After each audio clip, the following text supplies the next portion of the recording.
With that, I'm delighted to introduce our speaker, Gus Ponstingl with The Leak Detective, and I'm anxious to hear what he's got to say because I've got a couple of houses with leaks, so I'm anxious to hear what he's got to say and how he does his business. So Gus, thank you for being here. Thank you for bringing the donuts. Thanks, Steve.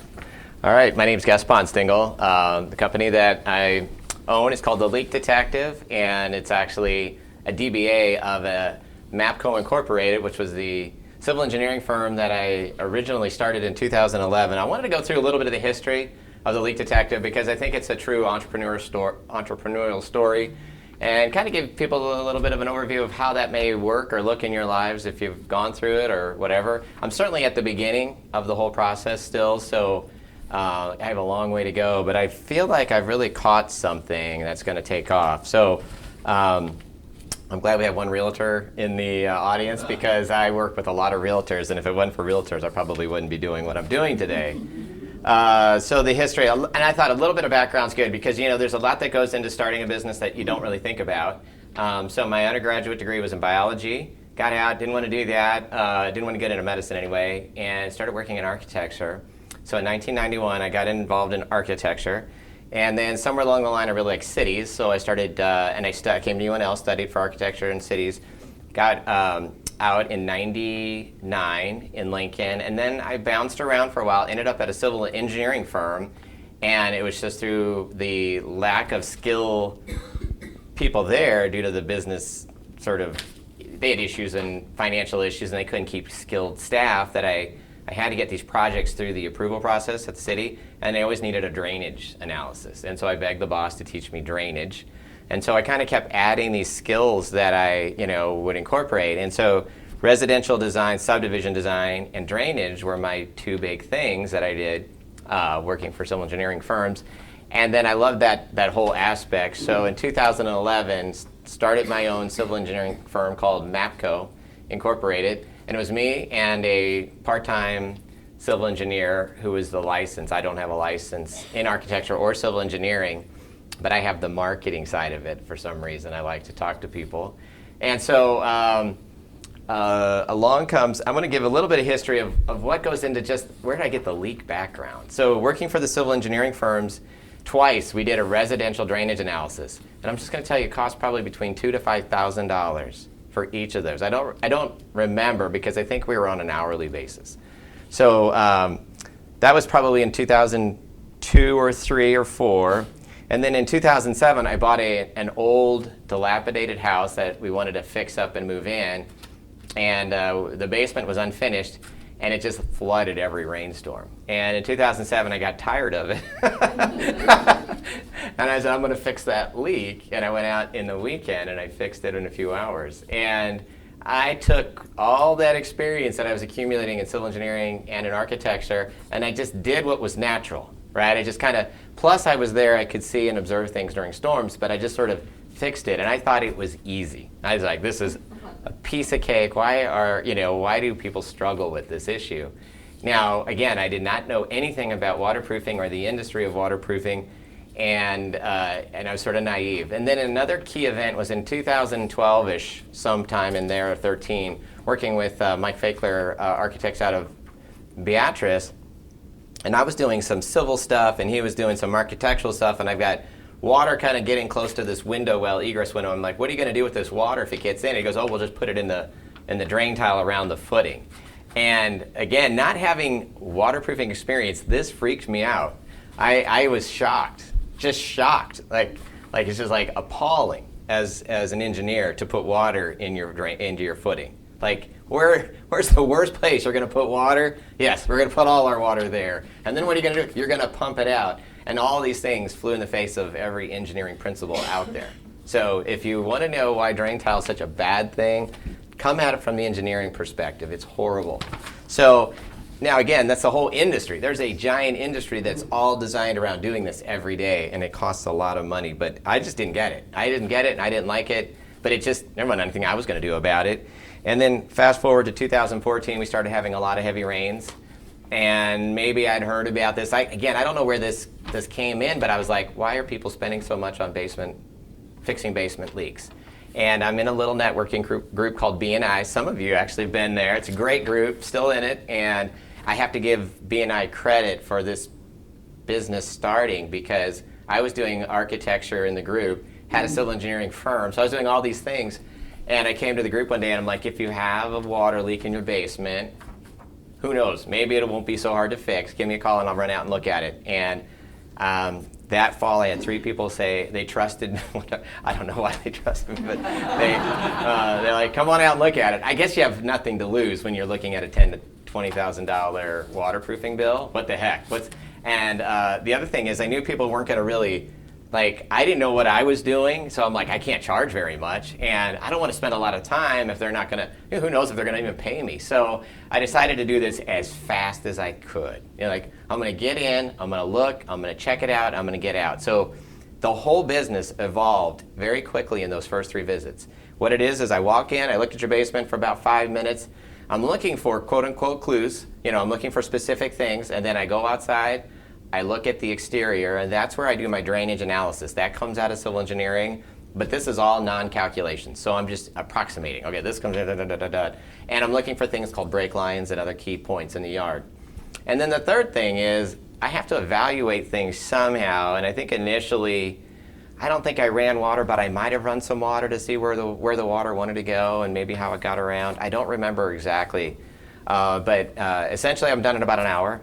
And then I go home, write a report saying you need to fix this, this, this, this, and this, and I send it to people and with the bill. And that was it. And what was nice is it was a one-day job.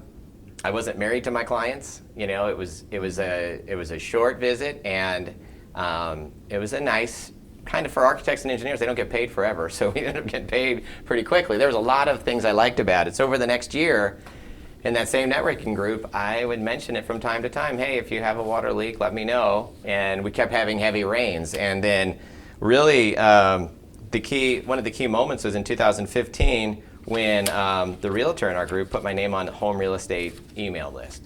And that week I got, I'm going to say around 10 calls. I don't remember exactly how many, but boy, that just struck me. Now I charge today between around $300 per visit. And so that's about $3,000 in a week, which is good money, especially for an architect or an engineer. And I was like, boy, I'm going to do that more often. And I also knew where to market, And so one of those things is finding the people to market to, because you can spend a lot of money marketing and not get any results, And so there's a you need to see feedback. You need to see clients come out of that. And this was, first it didn't cost me anything to go to a real estate office usually. In a 15-minute pitch, hand out some cards, explain what I do, and I hate to say this, but realtors are pretty cheap, and they like that idea that they can save money, So that was just a catch, that it didn't have to say anything else, save 95%, what, So I would get their attention, and over the next few months, I decided to start a service, and basically in one afternoon after visiting Brian Trost at Bankwise. This was really the key. I'm like, I need to come up with a new name, don't I? And he goes, yeah, because MAPCO did not have a ring to it. And I said, what about the leak detective? And he's like, yeah, that works. And I went home, found the dog, put together a website, all this in about 6 or 7 hours. And that was it, And so maybe put the card together, the business card. And my background's graphics, so I could do that stuff pretty quickly. For those that do that work, it's, you either have the talent or you don't. But decided, okay, then I just said, I'm going to visit real estate. Now that I knew where my marketing big bang for my buck was, I usually had a couple clients out of a visit. So it was always really worth it to go visit real estate agents. I started doing that. And by the end, and so 2016, I was still doing mostly architectural civil engineering type work. Started advertising or marketing this. And by the end of 2016, I was making more money doing the leak detective work than I was architecture and civil engineering. Other things kind of conspired. I call this the hand of God, but the architect that I was working for became extremely busy and said, you got to go find somebody else to work with because I don't have the time to help you. And then the civil engineer, my longtime buddy, he was working for a firm, and through a series of things, he could not do my civil engineering anymore. They would not let him moonlight. So I started looking and looking and looking, and I couldn't find a replacement. And so I was kind of in this position where, let's see what happens. Let's see what happens with the leak detective. And so, over the course of that next year, and I've tried to start businesses before. For anybody that's tried to start a business, sometimes it's easy, and sometimes it's very hard, and nothing really works or takes off. And this was easy, and I could tell this was easy. Like something told me that this was going to work even initially. Like I could just tell, like I had something. When you find something that sells itself, you're like, well, this is going to be easy. Now, eventually what I was doing, though, was I was challenging an entire industry. What I'm doing is very different than what anybody else has ever done before. And so for the first few years, I was trying to figure out what the heck did I just do? Because I was kind of rear view mirror going, I'm doing something different. Why isn't anybody else doing this as cheap as I'm doing it and as easy as I'm doing it? And I had to think that the whole industry has been built around an old idea that isn't really that accurate. And so they started building on a bad idea, and they have all this philosophy that's really not true.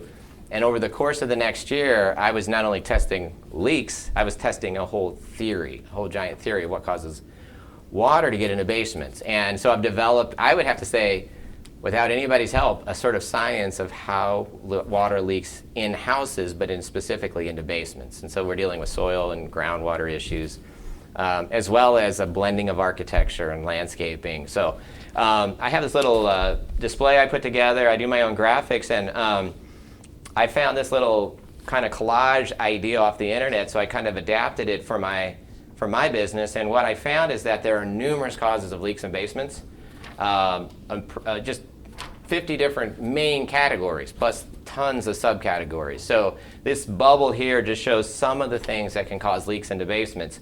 And this water eventually will get down into the footing, or this is the footing here, and this is the foundation. It'll leak up in a variety of different places. Where it leaks in sometimes tells you a little bit about where it's coming from.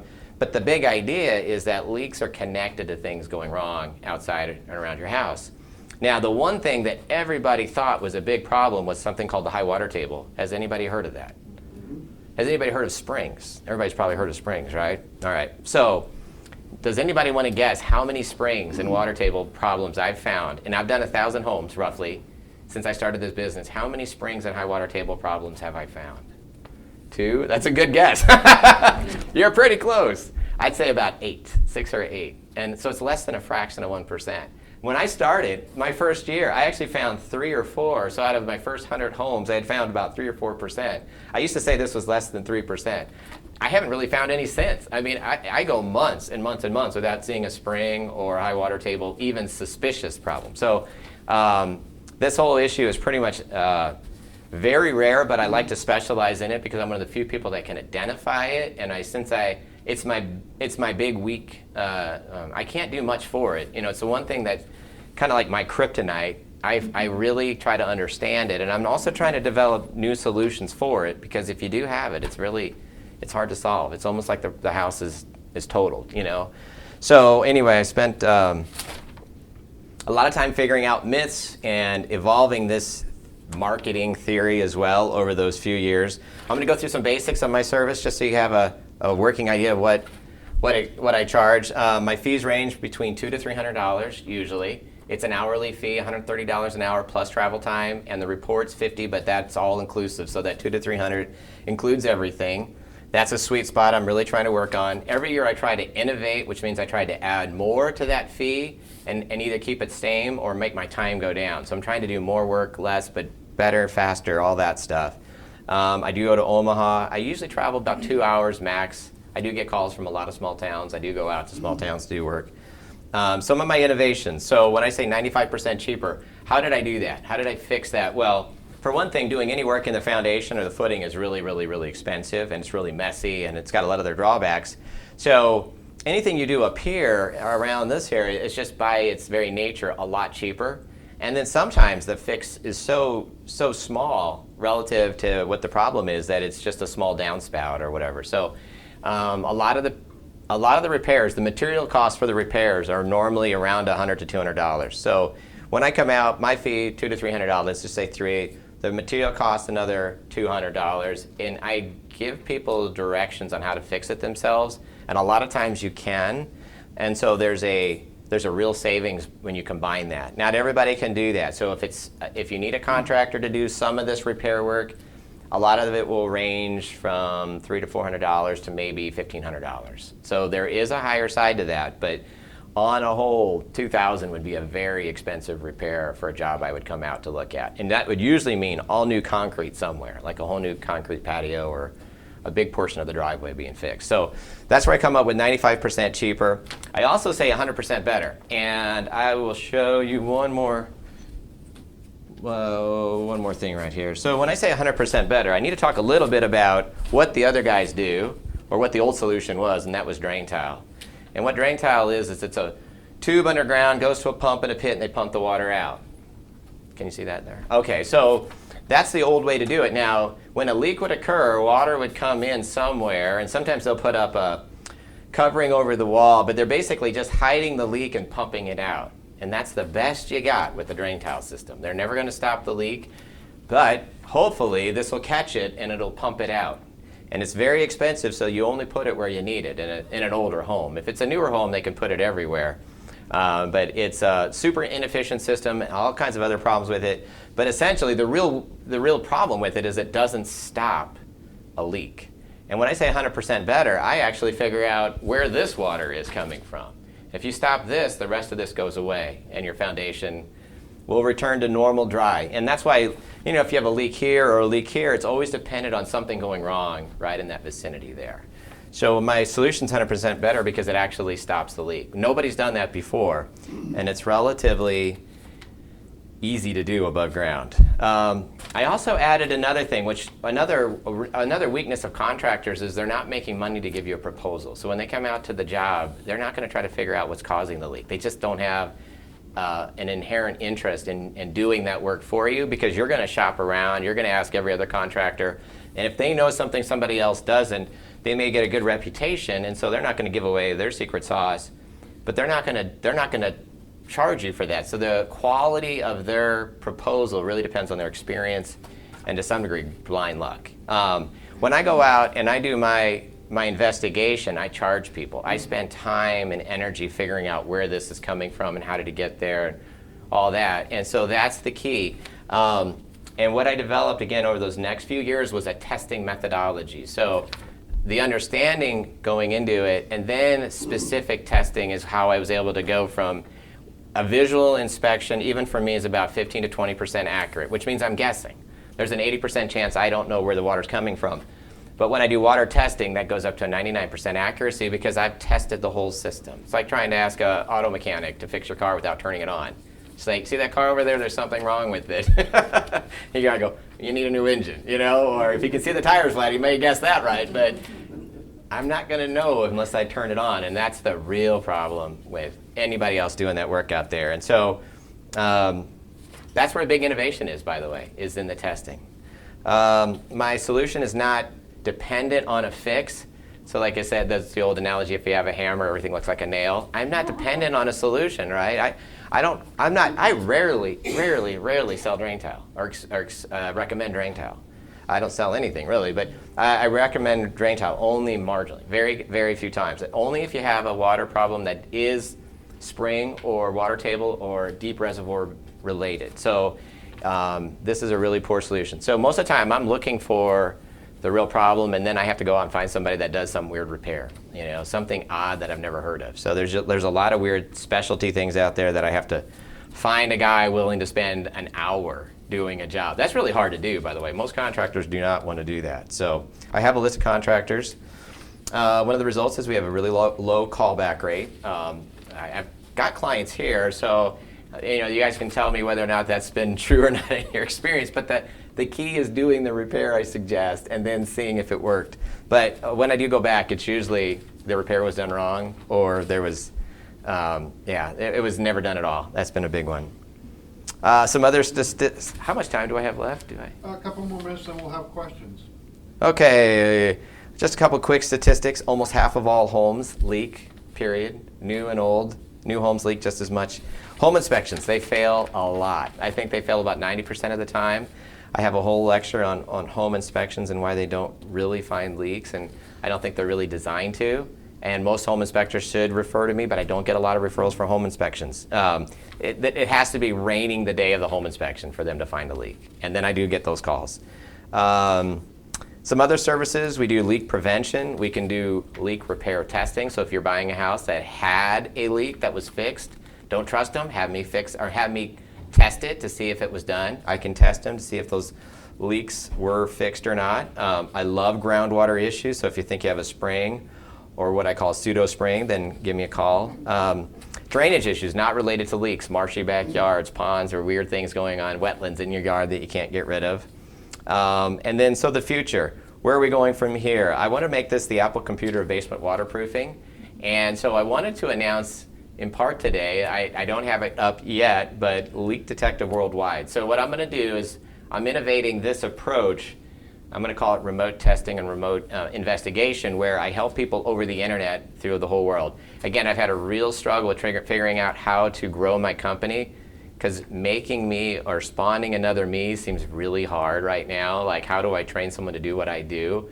So I think I'm going to try to start with a company based in Lincoln that helps people throughout the country, and I'm going to evolve that process, but I've already got several that I've been working with, and so we're just going to go ahead and jump in the deep side of the pool and see if we survive. But I think what we're going to find is we're going to innovate really rapidly with our testing and analysis methods. Also, some of our solutions. We're also looking at, talked with Doug about getting his expertise on e-commerce type things. We might get into some construction, manufacturing, and possibly even insurance side of things. So that's a Leak Detective. We're a small company, but big dreams. I'll answer questions if you have any. So sure. I just have a great testimony. Gus, I've known him for a number of years, and he's, as you've known, as you've seen and witnessed, he's very, very intelligent on these matters. I mean, beyond anything I can comprehend. But Gus has an extreme passion for this stuff. I think that's what leads to his success. He's really driven, but I would highly recommend his services. Thank you, Doug. Not a question either, but Gus came to my house and gave 4 recommendations. I've done 3. And the 3 worked. And the 4th one requires me moving dirt, which I haven't done yet. But it was easy, it was painless, and I have a really old house, and yeah. And there's a lot of homes with multiple leaks. A lot of homes have 3 or 4 leaks, and having me go in, the cost per leak is extremely low when you really average it out. It's usually under $100, but I did repair my driveway. Good, Needed good. it anyways. Yeah. And that's money you're going to use every day. You know, that investment, Absolutely. you'll use it every day. Every day. Yeah. Gus, can you explain that, you said that realtors are one of your main sources of business. Explain that link to me, and why do the realtors call you? Are they trying to sell a house that has a leak issue, or? Well, I think it's the disclosure requirement. So your home, when you sell a home, you have to disclose whether you've had a water issue in the house or not. And obviously leaks are painful and expensive to deal with if you're buying a house and you have to rip out carpet or whatever. So I would say a lot of people, 40% of home buyers won't even consider buying a home if it has a leak. And that's I think, very realistic number. And so for sellers out there, for anybody that's going to sell their house, having me come out about 6 months to a year ahead of time, review it and get the solution in hand, fix it, and then observe is really the best approach, because you can control the cost of fixing it. In the middle of a sale, a lot of the cost is out of your hands, which means the buyer won't accept I went out and I put a downspout on and that fixed it. Like, they just don't accept that. They want contractor come out. Having a contractor come out and do the exact same thing is going to be a few $100s plus, so depending on what needs to be done. If it needs dirt and you can do it, you're going to save yourself a ton of money, as opposed to having the buyer bring in a professional to do that same work. So that's a big part of it, buyers wanting to have the assurance.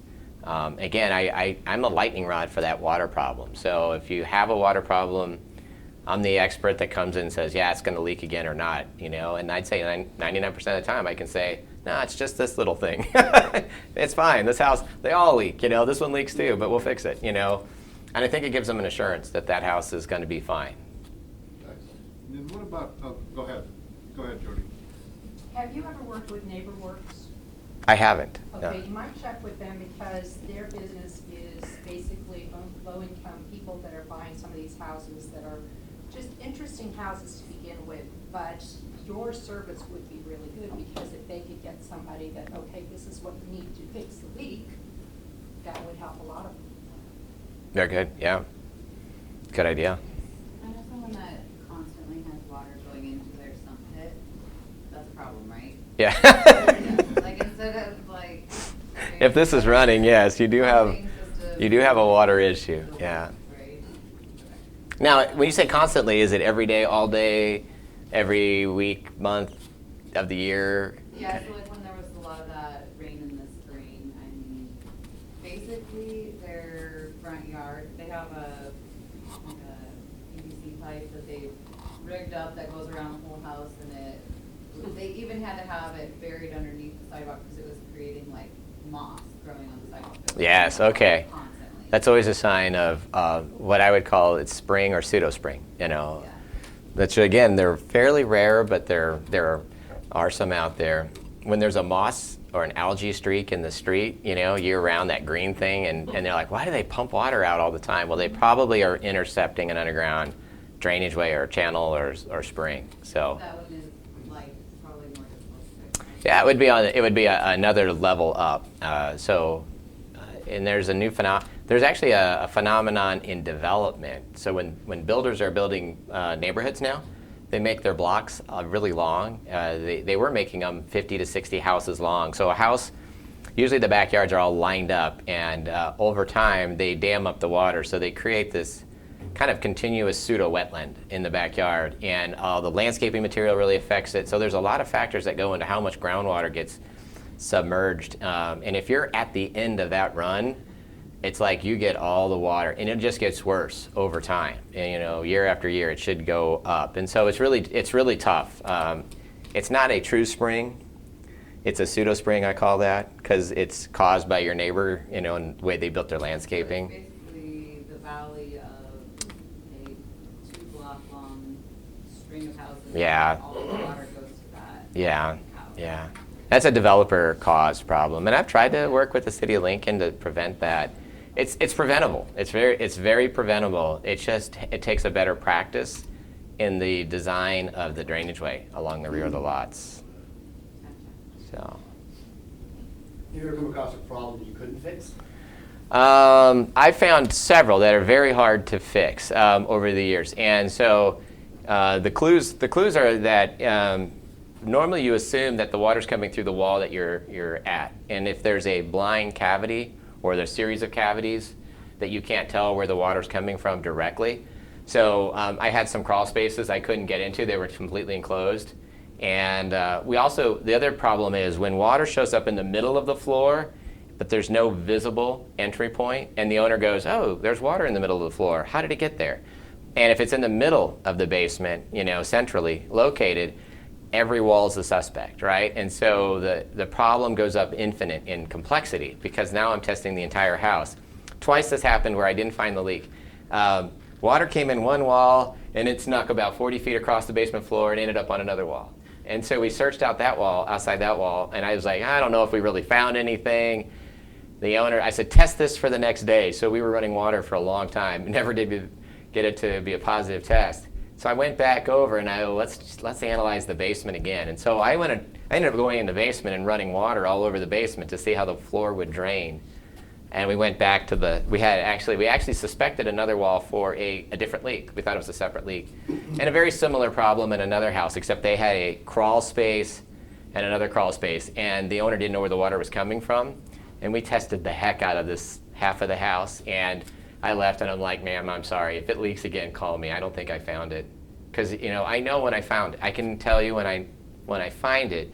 And when I don't have the right events happen in a leak, I know I haven't found it. So there's a very affirmative process in the leak testing where once I kind of recognize what needed to happen to cause a leak, I used to get it to leak every single time in the basement. So I would test for a long time until I got water to drain into your basement, especially if it was an unfinished basement. If it was a finished basement, I probably wouldn't go that far. But so the testing has taught me mostly what I know. Like just retesting and testing and testing are like, oh, that's the problem. Oh, this takes this long. You know what I mean? Those factors. I'd actually get done with the job. I'm like, I think I figured it out, but call me tonight if it leaks. You know, and I'd get a call back a few hours later. Yeah, it finally came in. So yeah, leaks are funny like that. But over the first few years, I was much more adamant about getting it to leak in the basement to be assured that I'd figured it out. Now, the clues are, is the water going to hit the foundation wall? If the water hits the foundation wall outside, I'm very confident I figured out where the leak's coming from. So I don't quite go that far. So, last question. As you expand, you don't have like a specific product per se, it's kind of your way about going, your process. Are you doing anything to protect that so that you Patent the idea. keep your competitive advantage? Well, the process itself, I tell people, it's just a combination of Right. civil engineering to drainage analysis. It's a little bit, it's quite a bit of architectural understanding, so you have to piece together what you're doing architecturally. And then it's a testing method, right? So those are the key things. Good luck. But I can't tell you how many times I get out on a job site and I'm showing the person what I'm doing and I'm explaining it what I'm doing and they're like, I don't know what the hell you're doing. Like it's a lot. It's simple but complex, and I'm not overly worried about protecting that side of it. I think the real key is this whole thing has to go together, and you got to start from scratch. So there is a need to protect things, but I think the real patentable ideas I'm saving. Like there's so many products I've come up with mentally and taken notes. I'm like, we need a new this, we need a new that, we need a new this, because there's a lot of problems that just aren't addressed by current materials and methods out there. So those are the things I'm kind of saving for my patent attorney process, which I'm planning to start sometime relatively soon. But the actual like doing this, you could hire a civil engineer today to do what I do. It's just going to cost about $4,000. So I'm not overly worried. Like the skills are already there. It's just how do you do it cheap? How do you build a business around doing what I do, which is really hard to do. So I don't mind this idea of being out there, by the way. I think that's the key. Is I feel like this is a new approach. It's one of those kind of, if you're skilled enough to do it on your own and have that, I find leak detectives all the time. Like I'll be doing a job and people follow me around and they'll say, hey, what about this over here? And they'll be watching the water. And I'm like, good call. You caught something and I didn't see, the water was sneaking under something or through something. And there are people that are sort of intuitive about water and they watch it. And I'm like, someday if I ever need to hire somebody, I should call you because, you have that knack. But it really is a rare combination of doing it all, right now. So, and maybe we'll hire people if they have, I'm hoping that knack, so. Well, Thanks for Gus, having me. Thank you very Yeah. much. As a thank you, we'd like to give you a Focus Suite mug. All right. And hopefully it doesn't leak. I was going to make a coffee cup that says if this coffee cup leaks, call me. Call it. Yeah. Good idea. Good idea. But thank you so much for being here. We appreciate your time. Thank you for bringing the donuts. We'll be here again next week, so please join us. There's no need to run off. Meet somebody new before you leave. Exchange business cards, and you can hang around in this space as long as you like today. So thanks again, and we'll see you next week. Thanks, Steve. Well done. Well done, my friend. Thank you. Well done. I'll be in touch. Stay in touch. Yeah.